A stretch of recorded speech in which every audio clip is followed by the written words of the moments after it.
Okay okay okay. ഞാൻ 100 sub ഇവിടുന്ന് ലൈവിൽ നിന്ന് തന്നെ എല്ലാവരുടെ ആക്കി തരാം.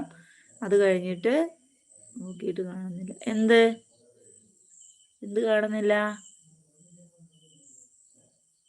എൻ്റെ ലൈവാ ആണോ? ആർക്കും നോട്ട് പോകുന്നില്ലടാ. എങ്ങനെയോ ഇന്നിങ്ങനെ ആയത്. ഇത്രയും എങ്ങനെ ലൈക്ക് കിട്ടി. പിന്നെ ഷീജ എന്താ ചെയ്യണമെന്ന് വെച്ചാൽ ആദ്യം DP സെറ്റ് ചെയ്യുക. പേരിന് മാറ്റം വരുത്തുന്നുണ്ടെങ്കിൽ മാറ്റം എന്തെങ്കിലും ഒരു പുതുമയോ എന്തെങ്കിലും ആക്കുന്നുണ്ടെങ്കിൽ അങ്ങനെ ചെയ്യുക. DP ഒക്കെ നല്ല അടിപൊളിയാക്കി പിന്നെ വായോ കേട്ടോ. എൻ്റെ ലൈവിൻ്റെ ഒരു ഷോർട്സ് എടുത്ത് വാട്സപ്പിൽ ഇട്ട് വെച്ചോ. ഏതെങ്കിലും ഒരു ഷോർട്സ് എൻ്റെ ചാനലിൽ കയറി വാട്സപ്പിൽ എടുത്തിട്ടോ, ലേറ്റസ്റ്റ് ആയിട്ടുള്ള. അപ്പോൾ എന്നിട്ട് അതിനെ സബ് ചെയ്ത് എനിക്ക് കമൻറ്റ് ഇടുകയും ചെയ്യണം. ഞാൻ തിരിച്ച് വരാം കേട്ടോ. എന്നെ ഇന്ന് കമൻറ്റ് ഇട്ടാൽ ഞാൻ തിരിച്ച് നാളെ വരും. അപ്പോൾ തിരിച്ച് ഞാൻ സബ് ചെയ്യും. എനിക്ക് കമൻറ്റ്